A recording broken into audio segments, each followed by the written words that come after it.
ঈদের দিন থেকে মাল্টিপ্লেক্সে চলছে রেদওয়ান রনি পরিচালিত বহুল আলোচিত সিনেমা দম। সিঙ্গল স্ক্রিন এড়িয়ে চললেও এবার মাল্টিপ্লেক্সের পাশাপাশি দেশের সব সিঙ্গল স্ক্রিনে একযোগে মুক্তি পেতে যাচ্ছে আফরান নিশোর অভিনীত সিনেমাটি। দমের বিশেষ শোতে দেয়া হয় এই ঘোষণা। দমের বিশেষ প্রদর্শনীতে বসেছিল তারার মেলা। ছবি অঙ্গনের তারকাদের পাশাপাশি সিনেমাটি দেখতে আমন্ত্রিত ছিলেন সংবাদকর্মীরাও। সিনেমা শুরুর আগে প্রযোজনা প্রতিষ্ঠানের পক্ষ থেকে দমের সিঙ্গেল স্ক্রিনে মুক্তির খবরটি দেওয়া হয়। সিনেমাটির প্রযোজক শাহরিয়ার শাকিল জানান, দম মুক্তির পর দর্শকদের মাঝে দারুণ সাড়া ফেলেছে। এতদিন সিনেমাটি শুধু সিনেপ্লেক্সেই প্রদর্শিত হচ্ছিল। প্রাইভেসি থেকে রক্ষা পেতে এই সিদ্ধান্ত নিয়েছিলেন বলেও জানান তিনি। আরও জানান, আগামী 24 এপ্রিল থেকে সারা দেশের সিঙ্গেল স্ক্রিনে প্রদর্শিত হবে দম। আপনারা দেখেছেন আজকে প্রায় 11-12তম দিন।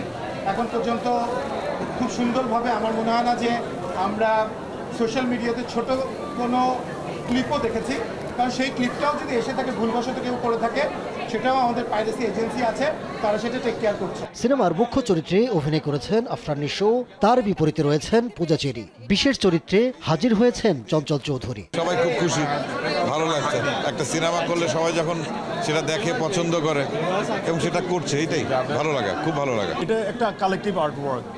সব যখন সম্মিলিত প্রচেষ্টায় একটা জিনিস দেখে এবং সেখানে হয়তোবা আমি আমার যে পার্টটুকু অ্যাক্ট করা সেটা আমি হয়তোবা করার চেষ্টা করছি। সো আমার কাছে মনে হয় যে নূর হয়ে ওঠার পেছনে টোটাল টিম এফোর্ট এবং টিম ওয়ার্কটা অনেক বেশি ইম্পর্ট্যান্ট। আমাকে এই নূর এই চরিত্রের প্রেমে পড়তে বাধ্য করেছিল। সো দ্যাটস ওয়াই হয়তোবা সেটা একটা বিশ্বাসযোগ্যতার জায়গায় হয়তোবা পৌঁছেছে। প্রতিনিয়ত আমরা সবসময় যেই কাজই করি, আমি কোনো কাজকে ছোট করছি না, বাট যেই কাজই করি আমরা প্রতিনিয়ত শিল্পীরা বলি যে আমি নতুন করে নিজেকে ভেঙেছি, নতুন করে নিজেকে গড়েছি।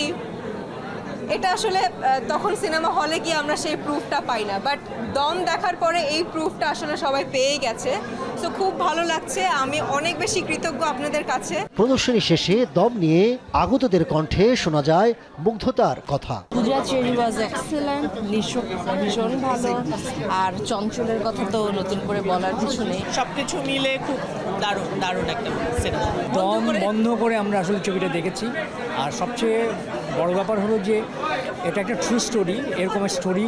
এরকম ঘটনাটা যখন ঘটেছে সেই সময় নূরের পরিবারের অবস্থা কী ছিল সেটা আমরা আসলে এই ছবিটা দেখার পর আমরা ফিল করেছি। অভিনয় অসাধারণ, স্ক্রিপ্ট ভালো, direction brilliant, and I am very happy for Redoan Rony. ভীষণ ভালো লেগেছে, ভীষণ ভালো, মানে wow, just wow, exciting, beautiful, সবার দেখা উচিত। খুব ভালো, খুব ভালো। অনেকদিন পরে এটা একটা নতুন পেয়ার, পূজা আর নিশো ভাই। এরকম আসলে আমাদের আরও নতুন না, পূজা অফকোর্স অনেকদিন ধরে কাজ করে, বাট এই ফ্রেশ পেয়ারিংগুলো আমাদের আসলে বেশি আনা আসলে এই সিনেমা থেকে মানে কোনো একটা দৃশ্য যে মনে ধরেছে এরকম না, পুরো সিনেমাটাই আসলে মনে ধরেছে।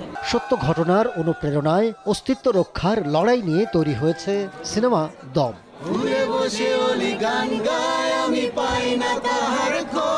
Ahmed Tauquir, showbiz tonight.